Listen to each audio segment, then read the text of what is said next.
This is 7 National News, and in our top story, the UAE Vice President, Prime Minister and ruler of Dubai has approved a new law for one-day court to speed up the procedures and efficiency of judicial work. During a meeting held at the Dubai Executive Council's head office at Emirates Towers on Tuesday, His Highness Sheikh Mohammed ordered the implementation of the one-day court initiative at every police station with effect from Wednesday. His Highness Sheikh Mohammed bin Rashid stressed that the UAE is a state of institutions and law and possesses an outstanding judicial system based on standardized mechanisms and systems. According to a report by Emirates news agency WAM, the one-day court will save time and effort at Dubai courts by 60% and is projected to save 40 million dirhams for the government. The new court initiative to be implemented by all police stations in Dubai that come under the penal order law. A pilot project of one-day court was tried in 2015 involving the Residency and Foreigners Affairs, Al Murakabat Police Station and the Traffic Department. Emirati women are participating in the International Women's Day celebrations today alongside women from around the world, in view of the many changes and developments in the lives of UAE women.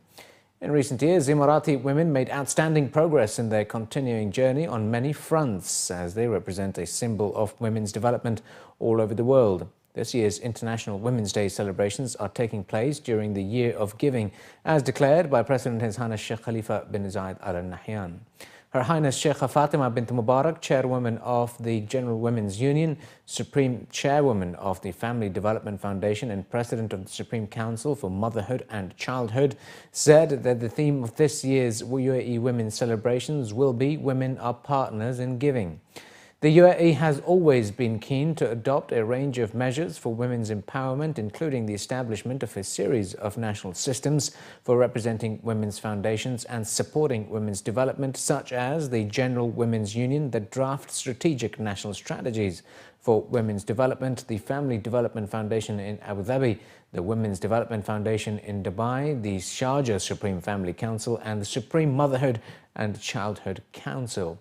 The UAE joined the convention to eliminate all forms of discrimination against women, as well as 9 international conventions on regulating working hours, equal pay and other benefits, and drafted legislation that provides legal protection for women and criminalizes violence against women, including a new law to combat human trafficking. His Highness Sheikh Abdullah bin Zayed Al Nahyan is urging Emirati youth to think beyond the expectations of comfortable government jobs and prepare to compete with the rest of the world. Speaking at the Mohammed bin Zayed Majlis for Future Generations in Abu Dhabi, which brought together more than 3,000 Emirati university students, the Minister of Foreign Affairs and International Cooperation stated that there is no other country in the region that supports youth-led projects like the UAE. His Highness added that it is also one of the easiest countries to set up and run a business, urging the youth to start their own business and corporations. According to a local daily, His Highness encouraged youth to develop their skills and gain more to keep pace with the latest technological and global advances. He added that 75% of jobs available today will be obsolete by the time children born this year join the workforce. The summit is aimed at inspiring youth and supporting them in building the future. His Highness Sheikh Abdullah also went on to stress that there are no more comfortable jobs in the UAE because the government is looking towards the future, envisioning projects in renewable energy and a colony on Mars, adding that the youth of the country is no longer competing amongst themselves but with the greatest minds around the world. Dubai continues to be in the top 10 cities of the world with a platinum rating of World Council on City data.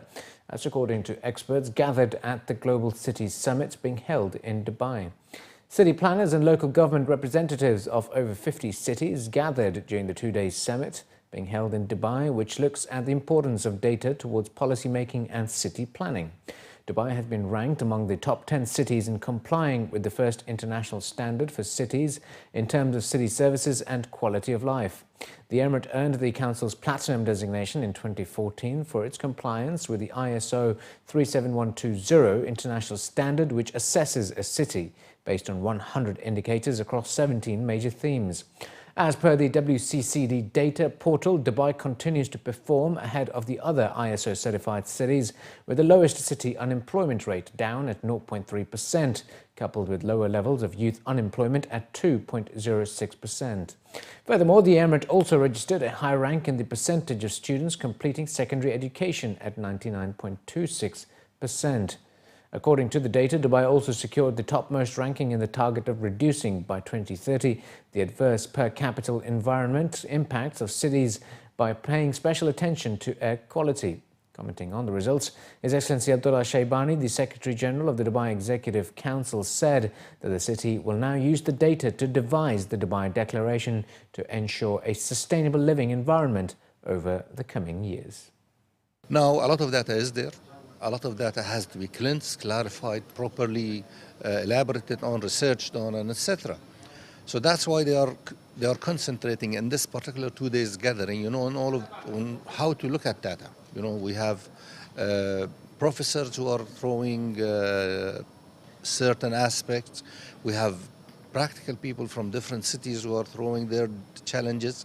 So as a data in terms of a young city like Dubai, if it's looking into open data, the challenges of open data, data is available with government, with private sector. How do you convince people, to open the data and share the data is an issue at the moment. You need certain legislation framework to protect all of that data. Definitely, you will find maybe some health data, or I wouldn't like, for example, my health data to be shared with anybody else. So you have to protect me from that, or protect any individual who's working or living in this city, in that aspect.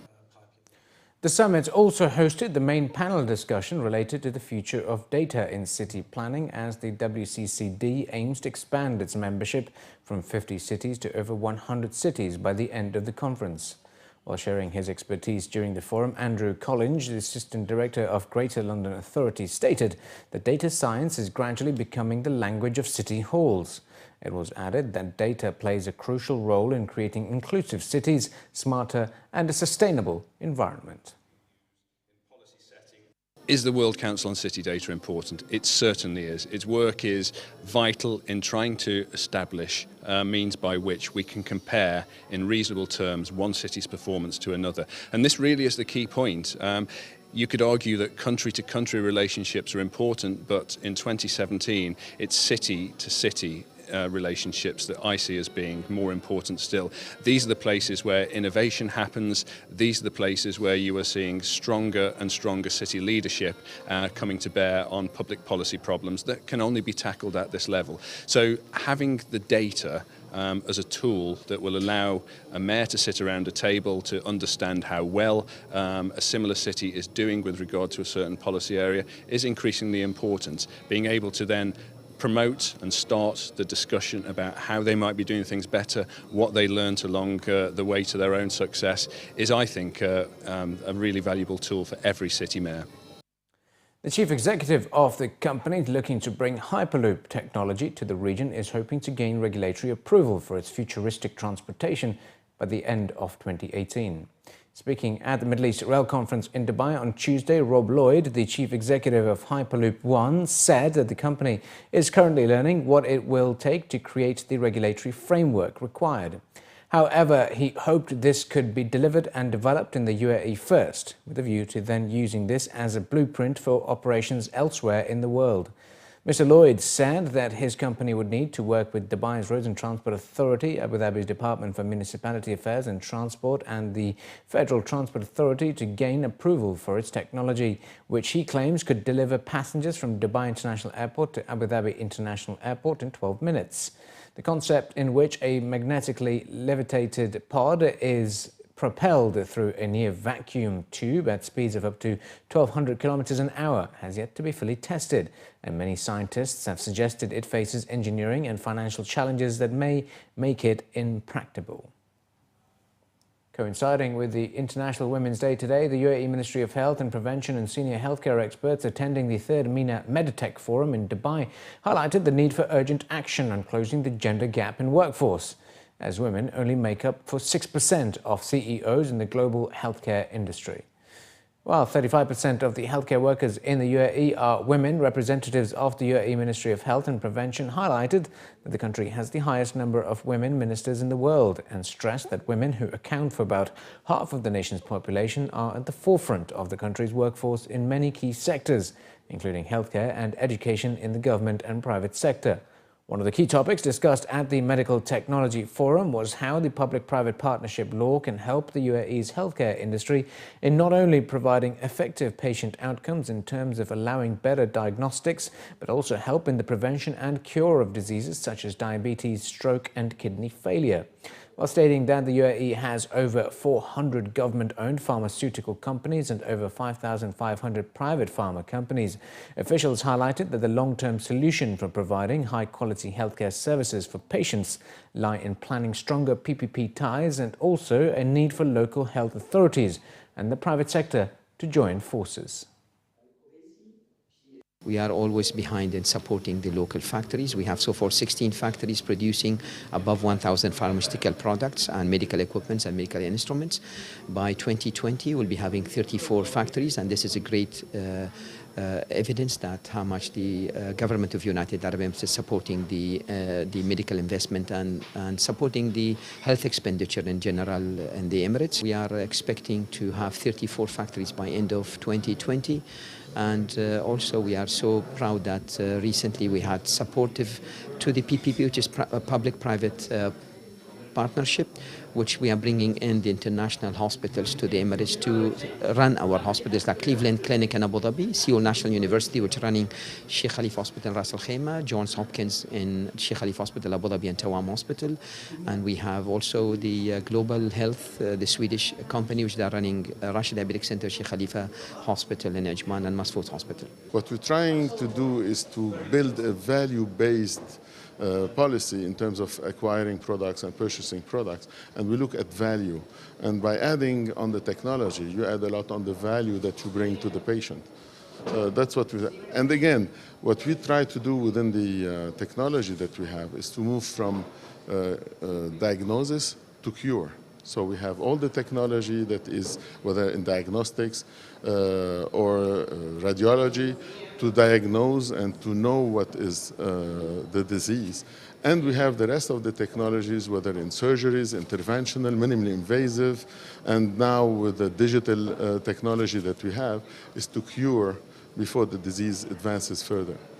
During the forum, experts also revealed the global and regional economic outlook and its impact on healthcare spending across the MENA region, including the UAE, while stating that the impact of a slow recovery within the oil-based economies will continue to impact pharmaceutical spending. Experts highlighted that the UAE in particular registered strong growth in pharma companies because of its diversification policies. If you look at the plans of Dubai in terms of wanting to become an innovation R&D hub, bringing in new technologies, more manufacturing, very critical. Abu Dhabi's plans for diversification, also critical for the future. So I think not only the current state of diversification is helpful, but in the future I think it will be even better for companies, and that gives you another reason why to stay committed to a market like a UAE. We still see that the big majority of our clients had growth last year, which was more than 80% of multinationals in pharma healthcare managed to find growth in this part of the world, especially in the UAE. And the outlook is probably the one of more let's say complications, in a sense that there will be probably ongoing cost containment programs coming in, more cautiousness from the government side in terms of spending. So I think a lot of companies are expecting that growth will not be in the nice double digits, but probably in the future more in single-digit growth. And finally, in the bulletin, beaches along the Corniche in Abu Dhabi will be partially closed until May 5 in preparation for the mother of the UAE's festival. Municipal officials announced the closures for the festival, which will take place from the 26th of March until the 4th of April. The closure affects Family Beach, which is accessible from gates 1 and 2, and Lagoon Beach. The Abu Dhabi municipality said the closure is necessary ahead of the festival. The closed areas have been made clear to the public through signs and displayed across the beach, while other parts will remain open and accessible to beachgoers. The festival will be held along a 1-kilometre stretch of the capital's Corniche, where exhibitions, performances, installations, food and beverage outlets will be available.